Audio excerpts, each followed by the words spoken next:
অধ্যায় accounting for stock holders equity থেকে 4 নম্বর class.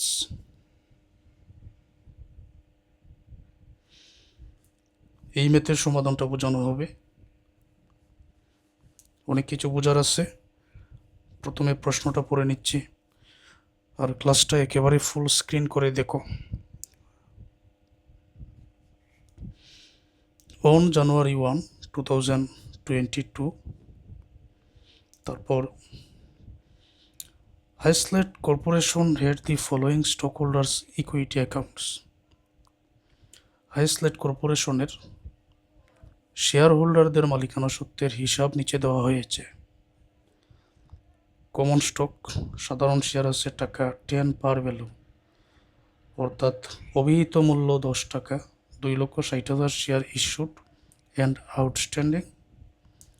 তো 2,60,000 শেয়ার ইস্যু করা হয়েছে, এখনো ইস্যুকৃত অবস্থায় আছে। এখন একটার মূল্য যদি 10 টাকা হয়, 2,60,000 শেয়ারের মূল্য হবে 26 লক্ষ টাকা। হিসাবটা একেবারে বরাবর। Paid in capital in excess of par value আছে 15 লক্ষ টাকা। রিটেন আর্নিংস 32 লক্ষ টাকা। During the year the following transaction occurred. এই বছরের নিচে লেনদেনগুলো হয়েছে। লেনদেন আমি এখন পড়ব না, এক একটা লেনদেন পড়ে তোমাদের ব্যাখ্যা করে সরাসরি সমাধানটা বোঝাবো। করণীয় কি? Journalise the transaction and the closing entry for net income. সাধারণ জাবেদা দাখিলা দাও, মানে এগুলার লেনদেনের জাবেদা দাখিলা দাও, আর নেট ইনকাম এটা ক্লোজ করো, ক্লোজিং এন্ট্রি দাও। TPRS stock holder security section December 31 তারিখে শেয়ার হোল্ডারদের মালিকানা সত্ত্বের পরিমাণ নির্ণয় করো। টেবিল অঙ্কন করে নিলাম। এবার প্রশ্ন এখানে দেখো, কিছু বেসিক আলোচনা আছে। স্টক ডিভিডেন্ড আর ক্যাশ ডিভিডেন্ড, এইটা আমি আলোচনার মধ্যেই তোমাদের বুঝিয়ে দিচ্ছি। এখানে এপ্রিলের 1 তারিখে ডিক্লেয়ার্ড এর টাকা 1 টাকা 50 পয়সা cash dividend per share to stock holders of record or April 15 payable May 1। নগদ লভ্যাংশ ঘোষণা করা হয়েছে 1 টাকা 50 পয়সা করে। ডিক্লেয়ার্ড মানে ঘোষণা করা হয়েছে পার শেয়ার, প্রতি শেয়ারে, to stock holders of record of April 15 হবে, যেটা রেকর্ড করা হবে এপ্রিলের 15 তারিখ। আর পেবল মে 1, মে মাসের 1 তারিখে পেইড করা হবে। ওকে, তাহলে দেখা যাচ্ছে শেয়ার হোল্ডারদের শেয়ার প্রতি লভ্যাংশের পরিমাণ, নগদ লভ্যাংশের পরিমাণ 1 টাকা 50 পয়সা করে। এখন শেয়ার হোল্ডারদের এখানে দেখো, নগদ লভ্যাংশের ক্ষেত্রে যেই তারিখে ঘোষণা করা হয়, জার্নাল কি? Return earning debit, dividend payable credit. তো রিটার্ন আর্নিং আমরা ডেবিট লিখবো, ডিভিডেন্ড পেবল ক্রেডিট লিখবো। শেয়ার কি পরিমাণ আছে এখানে? শেয়ার আছে এখানে 2,60,000 শেয়ার। তো 2,60,000কে আমি 1 টাকা 50 পয়সা দ্বারা গুণ করলেই নগদ লভ্যাংশের পরিমাণটা বের হয়ে যাবে। অতএব এটা লিখে নিতেছি।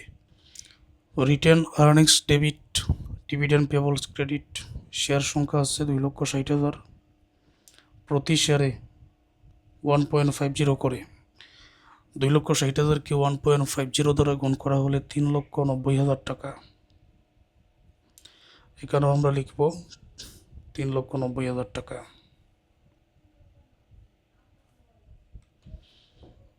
আশা করছি এটা বুঝতে পেরেছ। মে মাসের 1 তারিখে paid the dividend declared in April.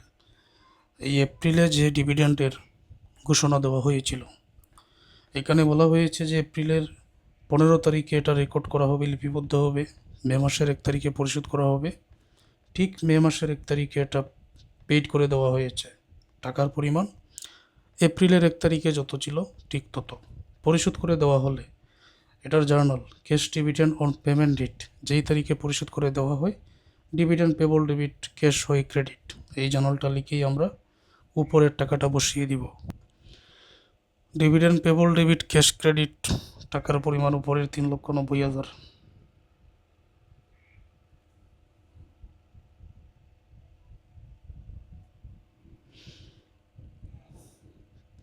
এটা closed.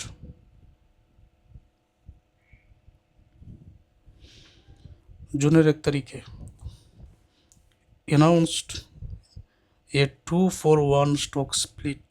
Prior to the split, the market price per share was টাকা 24। এটা ভালো করে বুঝতে হবে। ঘোষণা দেওয়া হয়েছে 2-for-1 স্টক স্প্লিট মানে শেয়ার খণ্ডন, শেয়ারকে ভাগ করা হয়েছে বা শেয়ার খণ্ডন করা হয়েছে। 2-for-1 এটার মানে হচ্ছে একটা শেয়ারকে দুইটা শেয়ারে রূপান্তর করা হয়েছে। আর যেই তারিখে শেয়ার এটা স্টক করা হয়েছে, স্প্লিট করা হয়েছে, ওই তারিখে এটার বাজার মূল্য ছিল 24 টাকা করে। এই ধরনের কোনো ট্রানজ্যাকশন যদি দেওয়া থাকে, এটার কোনো এন্ট্রি হয় না, নো এন্ট্রি। তবে এই শেয়ার খণ্ডন করার কারণে এখন শেয়ারের যে পরিবর্তনটা হয়েছে, বাজার মূল্যের যে পরিবর্তন হয়েছে, মানে এই যে অভিহিত মূল্য যেটা, এটার যে পরিবর্তন হয়েছে সেটা লিখে দিতে হয়। এখন বিষয়টা বুঝো। মনে করো আমার কাছে 10 টাকা দামের 5টা শেয়ার আছে, 10 টাকা দামের 5টা শেয়ার। তো এই 5টা শেয়ারকে যদি খণ্ডন করা হয়, মানে প্রতি একটাকে 2টা, 5টা শেয়ার থেকে হয়ে যাবে এখন কত, 10টা শেয়ার, ডাবল হয়ে যাবে, কারণ একটা শেয়ারকে এখন 2টা শেয়ারে রূপান্তর করা হয়েছে। তো এটা হচ্ছে শেয়ার সংখ্যা। আগে ছিল 5টা, এখন হবে 10টা, অর্থাৎ শেয়ার আগে আছে 2,60,000, এখন এটাকে 2 দ্বারা গুণ করে কত হবে, 5,20,000 হবে। আগে ছিল 2,60,000, এখন হবে 5,20,000 শেয়ার। একটা শেয়ারকে 2টা শেয়ারে রূপান্তর করা হয়েছে। এখন 5,20,000 শেয়ার হলে পার ভ্যালু বা অভিহিত মূল্য কি 10 টাকা করেই থাকবে? না, যেহেতু 10 টাকা মূল্যের একটা শেয়ারকে 10 টাকা মূল্যের একটা শেয়ারকে 2টায় রূপান্তর করা হয়েছে, তাহলে 5 করে থাকবে, অর্থাৎ এটা বর্তমানে 5 টাকা মূল্যে চলে আসবে। এই যে 10 টাকা মূল্য ছিল, একটা শেয়ারের দাম 10 টাকা, এটাকে 2 ভাগ করো, এখন শেয়ার কত টাকা হলো, 5 করে না, অর্ধেক করে না? তো ছিল 10 টাকা, এখন হয়ে গেল 5 টাকা। ছিল 2,60,000 শেয়ার, এখন হয়ে গেল 5,20,000 শেয়ার। অর্থাৎ স্প্লিট হলে, খণ্ডন করা হলে শেয়ার সংখ্যা বাড়ে, মূল্যটা কমে, শেয়ারের মূল্য কমবে, শেয়ার সংখ্যা বাড়বে। এখন আমি এখানে কি লিখতে পারি, চলো এটা আগে লিখে তোমাদেরকে বুঝিয়ে দিচ্ছি। এটার কোনো এন্ট্রি হবে না, মানে এখানে কোনো টাকা বসবে না, তো এই জন্য no entry. 2-for-1 stock split এটা হওয়ার কারণে 2,60,000 শেয়ার ছিল, এখন একটা শেয়ার যেহেতু 2টা হয়ে গেছে, মানে ডাবল হয়ে গেছে, 2 দ্বারা গুণ করলে বর্তমানে 5 লক্ষ শেয়ার আছে ইনক্রিজ, অ্যান্ড পার ভ্যালু 10 টাকা ছিল। এখন এটা ভেঙে যেহেতু 10 টাকা দামের শেয়ার এখন 2টা শেয়ার হয়ে গেছে, তো 5 টাকা দামের হবে। এখন প্রত্যেকটার পার ভ্যালু 5 টাকা করেই থাকবে। এটা বুঝতে পারছো?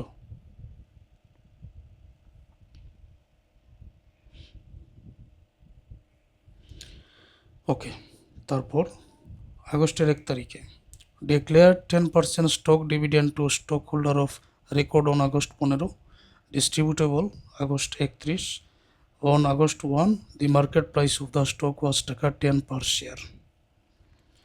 ঘোষণা দেওয়া হয়েছে 10% স্টক ডিভিডেন্ড শেয়ার হোল্ডারদের, এটা রেকর্ড করা হবে আগস্টের 15 তারিখ, আর এটা বন্টন হবে, ডিস্ট্রিবিউটেবল বন্টন হবে আগস্টের 31 তারিখ।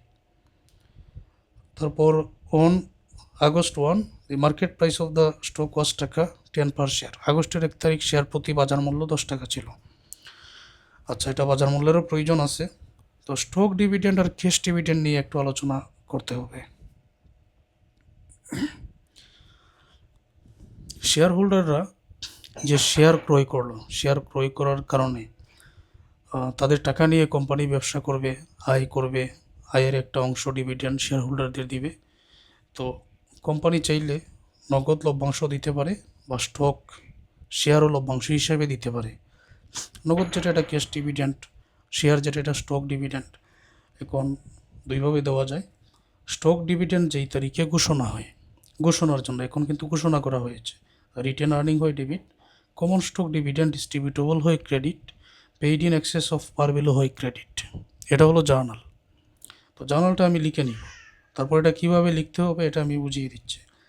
যেই তারিখে এই স্টক ডিভিডেন্ডটা পেইড করে দেওয়া হয় বা পরিশোধ করে দেওয়া হয় বা শেয়ার হোল্ডারদের ইস্যু করা হয়, তখন এই যে কমন স্টক ডিভিডেন্ড ডিস্ট্রিবিউটেবল, মানে এই কমন স্টক যেটা ডিভিডেন্ড হিসাবে দেওয়ার জন্য প্রস্তুত ছিল, দায় হিসাবে ছিল কোম্পানির, এখন এটা পরিশোধ করে দেওয়া হয়েছে মানে দায় কমে গেছে, তখন এই কমন স্টক ডিভিডেন্ড ডিস্ট্রিবিউটেবল ডেবিট হয়, কমন স্টক ক্রেডিট হয়।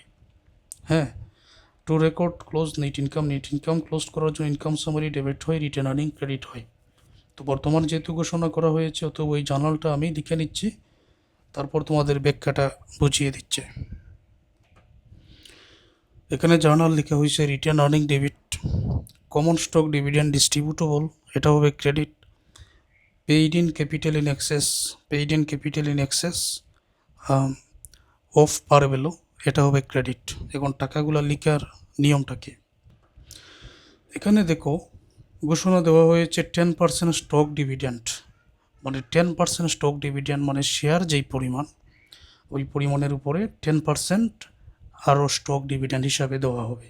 এখন বর্তমানে কী পরিমাণ শেয়ার আছে, আর যে শেয়ার ডিভিডেন্ড হিসাবে দেওয়া হবে তখন এটার বাজার মূল্য 10 টাকা করে, এই জায়গায় 10 টাকা করে আছে।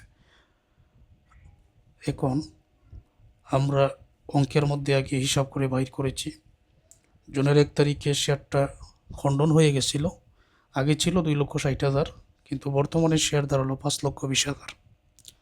অথবা 5,20,000-এর 10% কত আমরা পাবো, 5,20,000-এর 10% হবে 52,000 শেয়ার।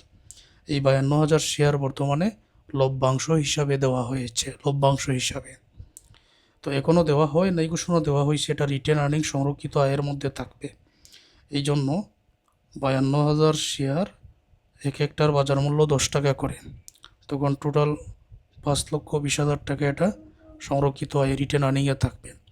কমন স্টক ডিভিডেন্ড ডিস্ট্রিবিউটেবল, তো কমন স্টক যেটা আমাদের দিতে হবে শেয়ার হোল্ডারদের বর্তমান মূল্য অনুযায়ী, 5 টাকা অনুযায়ী। বর্তমান মূল্য কত, যে 52,000 শেয়ার এখানে আছে, এখন 52,000 গুণ বর্তমান এক একটার মূল্য 5 টাকা, তাদেরকে তো বর্তমান কোম্পানির মূল্য অনুযায়ী দিতে হবে। বাজার মূল্য তো এটা আমার আলাদা বিষয়, আমার শেয়ার আছে, বাজার মূল্য যদি এখন 20 টাকা 30 টাকা হয়ে যায় 10 টাকা থেকে, এটা তো আমার জন্য ভালো। এখন এই কমন স্টক ডিভিডেন্ড ডিস্ট্রিবিউটেবল যেটা শেয়ার হোল্ডারদের দিতে হবে 52,000 গুণ 5 টাকা, কত হবে, টাকার পরিমাণ হবে 2,60,000। তো এটা লিখলাম আমি ক্রেডিট 2,60,000। 2,60,000 টাকা যেটা আমি শেয়ার হোল্ডারদের দিব, 2,60,000 টাকার শেয়ার, এইটার বর্তমান বাজার মূল্য 5,20,000 10 টাকা অনুযায়ী। তাহলে অতিরিক্ত এক্সেস বা লাভ এখানে কত আসতেছে, 5,20,000 থেকে 2,60,000 বিক করলে অতিরিক্ত লাভ এখানে চলে আসতেছে 2,60,000। 5,20,000 থেকে 2,60,000 বিক করলে 2,60,000 থাকবে। আশা করছি বুঝতে পেরেছ, তাও যদি বুঝতে না পারো এই অংশটা আবার দেখে নাও, ক্লাসটা আবার দেখে নাও, বুঝতে পারবে ইনশাআল্লাহ। তারপর 31 তারিখ issued the share for the stock dividend, এই যেটা স্টক ডিভিডেন্ড দেওয়া হয়েছিল, নগদ লভ্যাংশের এই যে ঘোষণা দেওয়া হয়েছিল আগস্টের 1 তারিখে, আগস্টের 31 তারিখে এটা পেইড করে দেওয়া হয়েছে। তো নিয়ম অনুযায়ী যদি পেইড অথবা ইস্যুড করে দেওয়া হয় stock dividend, common stock dividend ডিস্ট্রিবিউটেবল debit, common stock credit, এই জার্নালটাই দিতে হয়। কিন্তু কত টাকা, টাকার পরিমাণ হবে এই যে কমন স্টক ডিভিডেন্ড ডিস্ট্রিবিউটেবল, মানে যেটা শেয়ার হোল্ডারদের দিতে হবে 5,20,000 শেয়ারের 10% 52,000, এক একটার মূল্য 5 করে, এটাই কিন্তু শেয়ার হোল্ডারদের দিতে হবে 2,60,000 টাকা। এই 2,60,000 টাকা এখন পরিশোধ করে দিতে হবে। হাতে কলমে যখন তোমরা নিজেরা ম্যাথের সমাধান করবে ইনশাল্লাহ পারবে, মনে থাকবে। কিছু বিষয় এমন থাকে মনে রাখার মতো, যত প্র্যাকটিস করবেন তত বেশি মনে থাকবে। কমন স্টক ডিভিডেন্ড ডিস্ট্রিবিউটেবল ডেবিট হবে, কমন স্টক ক্রেডিট হবে। এই যে টাকার পরিমাণ যে 2,60,000 টাকা আছে, এই 2,60,000 টাকাই হবে।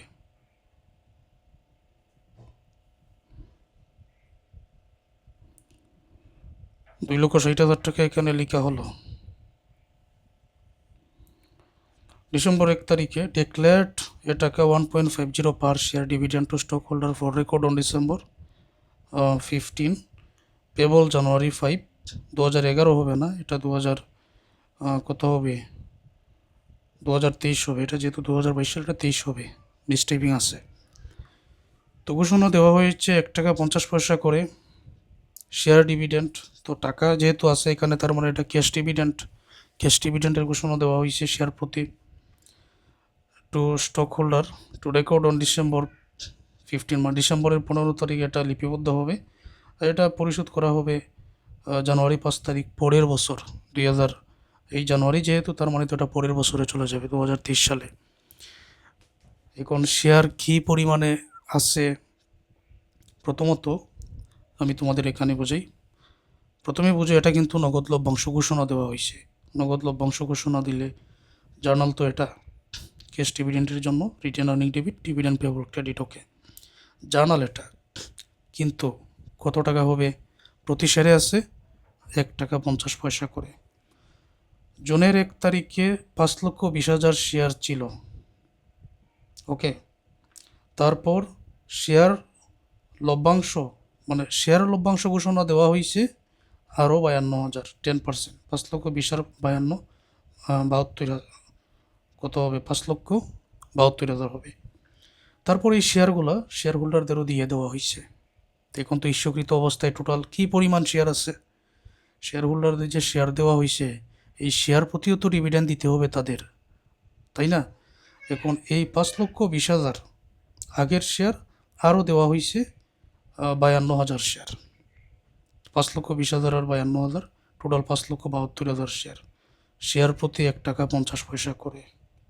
অতএব আমরা জার্নালটা লিখে নিব এখানে।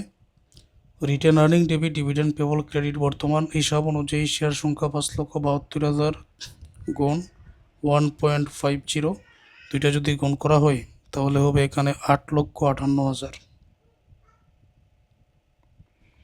এই 8,58,000 শেয়ার আমরা এখানে, টাকা হবে, এটা শেয়ার না, ঘোষণা দেওয়া হয়েছে, টাকাটা লিখে নিলাম। তারপর 31 তারিখে determine that net income for the year was 6,00,000। এই বছরে নিট ইনকাম 6,00,000 ছিল। নিট ইনকামের জার্নাল সবাই জানো, আশা করছি এখন না দেখালেও চলবে। নিট ইনকাম ক্লোজ করার জন্য income summary debit, written earning credit, টাকার পরিমাণ হচ্ছে 6,00,000।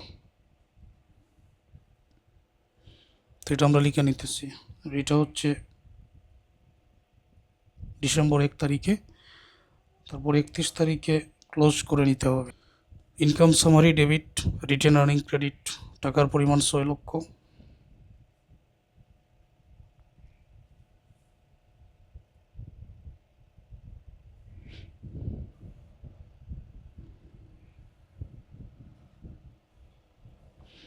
সবগুলো ক্লোজড।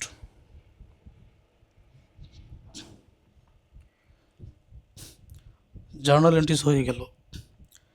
এবারে ওনার্স ইকুইটি, মানে মালিকানা সত্ত্বদের হিসাব, যেটা আমি টেবিলটা আগে অঙ্কন করে নেই, তারপরে বোঝাচ্ছে। স্টক হোল্ডার্স ইকুইটি, প্রথমে কমন স্টক বা প্রিফার স্টক।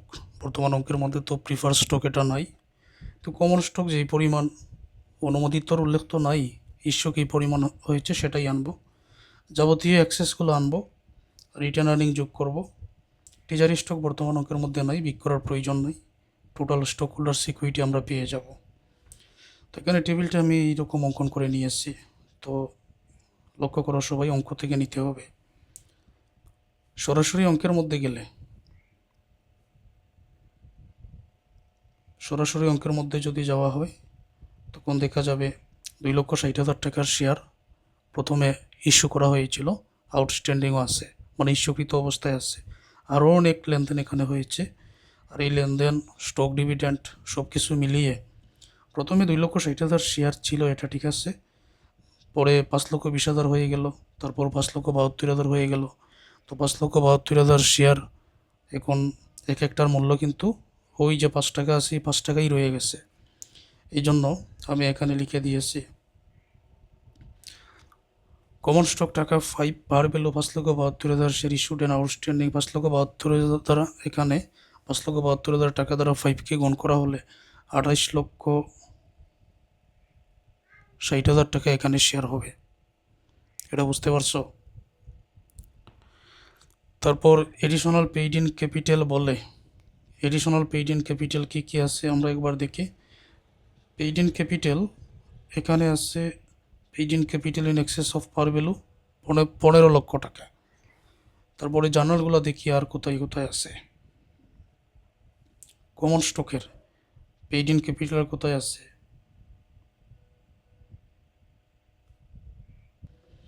সম্পূর্ণ অঙ্ক খুঁজে নিলে তোমরা দেখবে paid in capital in access নামে আরেকটা 2,60,000 টাকা আছে। তো অঙ্কের মধ্যে আছে 15 লক্ষ, এই 2,60,000 টোটাল হলো 17,60,000 টাকা। এডিশনাল পেইড ইন ক্যাপিটাল নামে এটা আমরা লিখব, অর্থাৎ এই যে 15 লক্ষ একটা, আর এখানে আমরা পেয়েছি পেইড ইন ক্যাপিটাল 2,60,000, এটাকে আমরা লিখে নিব additional paid in capital. Total আমরা হিসাব করে নিয়েছিলাম 17,60,000 টাকা, 15 লক্ষ আর 2,60,000। তো এখন যোগ করলে আমরা এই জায়গায় পেয়ে যাব 28,60,000 আর 17,60,000 46,20,000। এটা কি? এটা টোটাল পেইড ইন ক্যাপিটাল, তাই তো?